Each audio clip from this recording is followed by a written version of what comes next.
Yo, what's going on, guys? We are back today with the LS. Probably not going to be working on it though. Today's video, I basically wanted to just go over a couple of things that have been happening and what's to come. And some of you guys may have noticed there's been a little bit of a break. I was uploading fairly consistently of me like working on this car almost every single day or every other day, or just real often. And that has come to a pause for the time being, and there's a good reason for it. But anyway, I may as well just get like right into the kind of story as to what's happening. So, as you guys know, I moved into this storage unit probably close to 2 months ago now. It was pretty close to the start of June that I moved in here, and I guess right before I moved in here, somebody else moved into the one next to me, and then another one further down, like the aisle or whatever. Like they had 2 units or whatever. And pretty much the whole time that I've like been over here, it's pretty much just been this like one dude, and there's these 2 storage units that are just completely filled up with absolutely tons of like crap. It's all just like furniture, just random bits and bobs, like just looks like a crazy garage sale. Now I didn't know that they moved in right before I did, and so I assumed that they had been there for a while, because I was like, there's no way you just have all of this stuff like out of nowhere. Like it looked like a buildup of shit from like over the years. I might have spoke to the dude like one time, and you know, he was asking me about the car. He's like, oh, you know, what are you doing to the car or whatever?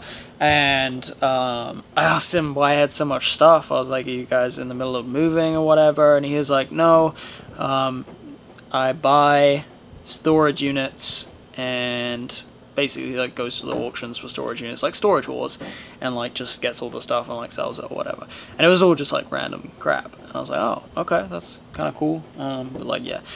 Basically, every single day that I was over here, he was always over here, and he just had his shit everywhere. It made me super uncomfortable to like want to film, because I'm already like awkward about filming myself as it is, and then like when there's someone else just here always lingering around, it does just make it very like uncomfortable. But nonetheless, it wasn't that big of a deal. I just focus on the stuff that I'm doing here and whatnot. Probably after like a month, we were over here one evening, and I turned to Hunter and said, you know, it's weird, I actually haven't seen homeboy from next door over here for, I don't know, a couple days or whatever. And as I was saying that, there's an older dude further down who has a storage unit. He just keeps his boat in there or whatever. He came out and, you know, he was like, hey, is that your unit? And I was like, yeah, it is. And was like, well, somebody broke into mine. And I was like, what? He's like, yeah, somebody cut the lock off. And I was like, what? You know, I walked over to him and like introduced myself, because I like to make sure that people feel comfortable around here, especially if we're all sharing like similar space or whatever. And you know, he seemed like it was pretty cool, but yeah, he basically said that like he'd come over here like one evening at like 3 o'clock in the morning, and the dude next door was like literally here with all of his stuff out, and he said he like watched him fucking climb like under a couch or whatever to like go to sleep or some shit. So I don't know if the guy was like sleeping here, which I had seen him rock up here on a bicycle multiple times, and he seemed like he was intoxicated most of the time too. And I was like, we're not like close to like houses or anything here. Like you're miles out from most of the residential stuff, or at least anything that somebody like that may live at. There's houses like right over there, but there's no way he lived there. So it was just always super weird. But yeah, I don't know if he was like sleeping here or living here or whatever. But while I was speaking to the dude whose unit got broken into, he was just saying how like weird the dude was, and like how when he said to him like, hey, yeah, the lock had been cut off of mine. The dude was like, oh yeah, I noticed that, but the only way you could notice that is if you walked up to like the actual unit door and saw that the lock was cut. You can't see it otherwise. So it's just very suspect. Anyways, nothing was stolen from his unit or anything. It was just very strange. And if you realize, in here, if you have enough stuff to climb up on top of, you can look over into the next unit and see what's in there. So regardless, very, very strange. But anyway, I spoke to the landlady, and she is super, super nice. She's very sweet, and some reason she likes me, which is nice, and it's a relief for sure. But yeah, anyway, she basically said that that dude had initially pointed the finger at me because I'm over here all the time working on my car, and you know, I've had friends hang out over here, and he was like, well, what about those kids that are always fucking hot rodding over here? And she defended me. Obviously, I had absolutely nothing to do with breaking into his unit. I don't even walk down the aisle to look at other units, anything. I am in the unit next to the office, so I'm like pretty much the furthest out of the facility as possible. And so I do not go down that way. Regardless, they did end up actually moving out, and that is a relief. But I had the conversation with the landlady. Like, she knows that I'm here, and that I have the car here, and that I'm working on the car here. I knew when I agreed to this place that you really are not supposed to work on a car in a storage unit. A storage unit is just that. It's just for storage. And so I was taking a risk, and I didn't tell her that this was what I was doing. I did tell her that I was keeping a car in here and keeping like stuff for my business and whatever. Yeah, I knew that you're not really supposed to do it, and she kind of turned a blind eye. She wasn't really that bothered by it. But it did come into conversation that because I'm getting into real estate photography, and one of the good contacts that I have here is with Remax, and the boss at Remax actually owns this facility, and so I decided that it's not the best idea for me to step on his toes or anything that could affect my future working with them. So I did have the conversation with her and said, hey, like, you know, it's gonna come up with him at some point that I'm working on a car here, and I don't want to upset him, obviously. She spoke to him and explained the situation, and he did say that yes, I cannot work on the car here. It's a bummer. I was pretty sad about it, because I was like, damn it, I've been making like such good progress. I've been over here so consistently. Just, it's been a real good like mental thing for me to just come over here and like work on the car in the evenings. And it's been great for the content. You guys have been enjoying it. I was like, damn. I searched around. Yes, I could go somewhere else and get another storage facility, one that isn't owned by the guy that owns Remax. That, sure, I could do that, but I'm eventually going to run into the exact same issue where, you know, you're not supposed to work on a car in a storage unit. It's just common sense. I knew this going into it, and you know, in the contract it does say no automotive work, so that is completely fair enough. So yeah, I didn't really want to have to run into the exact same issue over and over again. I don't want to go to another storage unit, work on my car for a little bit until somebody notices, and then I have to move somewhere else. It's just a pain in the ass, and it's not going to be good for the content or the car, really. Like, there could be a stage where the car is like completely undrivable and I get kicked out of somewhere, and the last thing I want to do is have like the unit get locked with the car in it and then they auction it off. That would be absolutely horrible. I decided about a week ago to start very seriously looking around for a shop space, and I'm pretty excited to say today I signed a lease on a shop space. I signed a lease on a warehouse.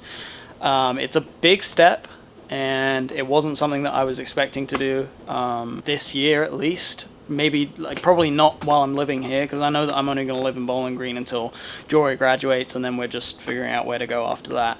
But I've been searching like non-stop for the past week, just looking for something, and on Friday I actually did go and check a place out. Initially I was looking at a smaller place, and it was a pretty good deal for what it was, and then I got there. The entranceway sucked. It was literally like in the back of a trailer park, you know, for the price, yeah, sure, whatever. But then the dude told me that he has another building that he is interested in renting out. It wasn't like listed or anywhere, and it was 1,200 square feet, and I was like, well, you know, I don't need that much space, but sure, let's go check it out. When I looked at it, it's pretty sick. It's huge, and the price was very good. So I decided then and there that like I wanted that space, but it was more space than I personally needed just myself. So I did reach out to some friends and say, you know, hey, do you want to split this space and we can work on our cars in there? And I found somebody, buddy of mine, Michael, is a photographer locally. we are going to be splitting this spot together. So the price is actually phenomenal because obviously we're just paying half each. And yeah, it's perfect really. We're going to have a ton of space. We can kind of do what we want there. I'm very excited to begin the new chapter over there because it will definitely mean that I can really just get like full hands-on with this car and not have to worry about stepping on people's toes or anything. So yeah, it's a big exciting step, and I guess I don't know if it'll be the next video, but we don't move in until August 1st, so it's not until later next week, or yeah, next weekend, not this weekend, next weekend, until we move. So basically what I'm going to be doing is just doing some real like regular stuff with this car just to make sure that it drives okay. I have taken it out for a test drive. I did record another video, but I didn't post it because it sucked. I came over here and decided I was going to take the car for a test drive and then start doing some of the bondo to mold the front flares. And it did not go very well at all. I have never used bondo besides watching somebody else do it, so I didn't have any help over here either, and I didn't really do any research. I literally was just like, fuck it, let's just try this and see how it goes. It went terrible. It looked terrible. I've pretty much sanded most of it back off now. I figured I'm actually not gonna worry about molding the flares just yet because it's probably a much better idea for me to basically drive the car and get it dialed in with the fitment before I commit to molding everything, because once I mold it, if I crack it, then I have to go back through and do it again. So I want to make sure that everything is good and that like I'm not going to hit the flares during turns or whatever. Just make sure that clearance is all good. So yeah, I'm pretty much just going to be getting this car somewhat drivable. We'll take it out for a few test drives, and then August 1st it'll be packing everything up here and moving it over to this new space. And that will be a cool video to show you guys the new shop space. And my taillights were sent off to be like custom built, and I sent the wiring harness with them because I thought he might need to use them for the modules. He is mailing that back to me because obviously he doesn't need it, so I had to wait for that to come in. It should be here later this week, I think, and then we can just put my stock tails back in there so we can drive it. Now this is where I started doing the bondo work. I still need to get a little bit more of this off. Yeah, pretty much I just, you know, I took one little fucking go at it and it sucked, and I was like, wow, I have to take that off immediately. I think when I am ready to mold it, I'm going to try and learn it properly. It would definitely be something that I'd like to learn. Me just doing it here on my own with no experience and no one to help me I'm literally going to embarrass myself on YouTube. I'm going to apply it on here, and everybody in the comment section is just going to be like, wow, you have no fucking clue what you're doing. You look like an idiot. And that's fair enough. Granted, I don't particularly care what people think. I am just like figuring out things with this car. I would much rather have somebody help me and get it right, because I don't want to spend like 3 fucking months molding one flare because I have no idea what I'm doing. I'm going to do it right, but not yet. Like I said, going to go through and basically just work on dialing in the fitment and making sure that I'm able to turn and hit bumps and not have any issues with rubbing or anything that's going to cause like the bodywork here to crack while I'm actually driving it. Bumper is just chilling on there. I'm thinking about maybe coming up with a quick release method for this front bumper, because with zero hardware in it, like it is right now, it actually sits really well. I'm considering maybe trying to find a way right here that I could basically put a magnet on the back of this and a magnet on the back of this and just have it like stick in there, and then just put either zip ties or an actual bolt through there, because this right here, like the pins that go through there, one of them is broken on this side, so I can never get it mounted correctly, and it's also a giant pain in the ass to like undo that. So like reaching through here and doing all that is such a pain if you're going to take the bumper off all the time, and it may become a slightly regular thing with me taking the bumper off. So yeah, a magnet solution for that would be awesome, and something to think about.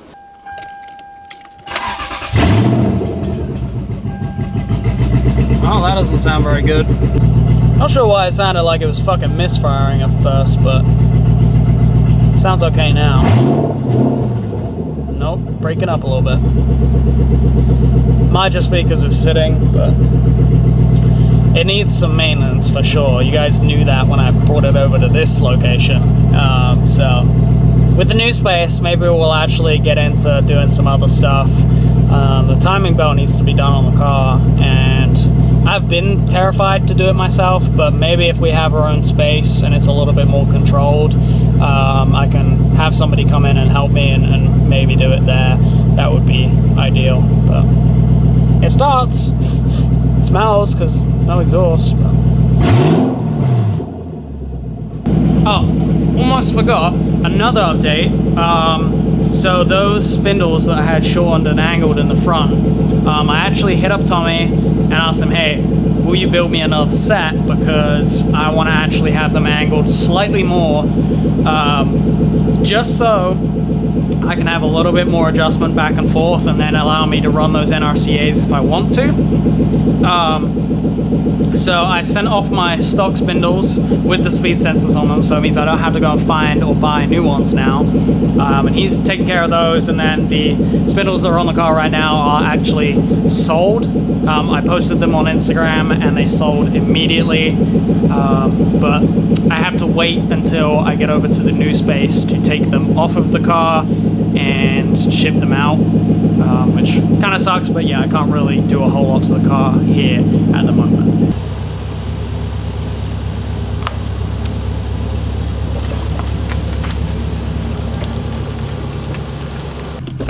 Alright, so I do know from the other day that I do have some rubbing issues in the front, so I do have to be fairly careful with that, and I can't ride like super low or anything.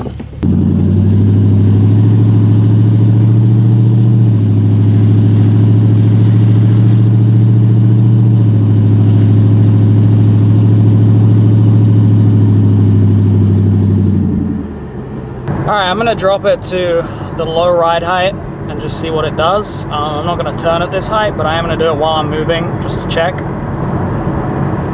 As you can hear, didn't hit anything. Oh well, it hit then, but... So the intention is with the new spindles is to try and get the fitment, have slightly more camber and get the fitments fairly similar, but with more camber I'll actually be able to turn without hitting, hopefully. That's the intent anyway. Here we are. Looking like a giant pile of shit right now. At least from like this angle it looks somewhat decent, because you can't see the missing skirts and body panels. Come around here, you immediately just see that like shit's missing from here. There's no skirts, there's no rear. But dude, it looks so good. And like the amount of camber that it has right now, I'm fairly content with. I did want to get slightly more though, just for the sake of once you have more camber, you can actually turn a little better at lower ride heights. Something to do with just the angle at the top, like when you turn. Just has a little bit more clearance. Oh yeah, I did take a little bit of a chunk out of the lip. That's pretty much it. I just wanted to bring the car outside and just take a look at it, and yeah, this video was just to fill you guys in on what's been going on and what's going to be happening here soon. Obviously I'm pretty excited about everything, and hopefully you guys are too, because it means that we'll be able to get some more content. But yeah, I think I'm gonna end this video, and I'll do a little burnout here. It's wet, so we can roast a little bit. Let me just check and make sure that these fucking tires have some tread. Yeah, they got a little bit.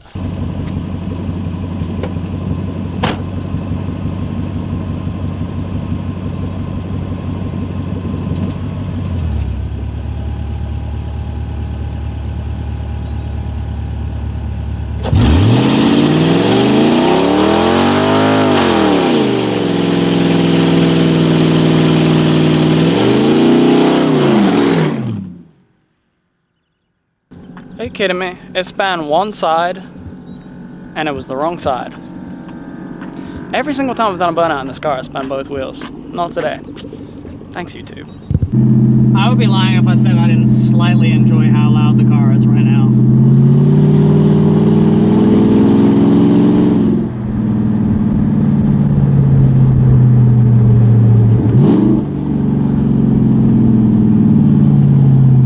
Alrighty guys, that is going to do it for today's video. I know that we didn't really do anything that was cool to the car, but I hope that you guys are excited about the news and the changes coming to the channel and the space. It's going to be pretty cool, and I'll be able to actually do whatever I want. But if you guys haven't been to the store yet and copped some merchandise, I do have a new drop coming soon. I feel like I keep saying this. I do. I will be a vendor at Gatlinburg too, which I have a whole bunch of new stuff coming for that show specifically. Most of this stuff, actually all of these are gone. Pretty much the majority of the sizes are gone, like large and XLs. There's still XLs in the Fitment shirt. Futuras are pretty much gone, and they're discontinued too. I won't be bringing those back. These I'll be restocking at some point. I still have a bunch of smalls and mediums, but that is it right now. But yeah, thank you guys so much. Appreciate the continued support, and we will be back here. I don't know if I'll be filming any of the stuff on the car, just like getting it driving or whatever, because it's not going to be anything that interesting. So there may be a little break in content, but I'm supposedly going to go up to Louisville this weekend. So we'll see. But thanks for watching. We'll see you guys soon. Bye.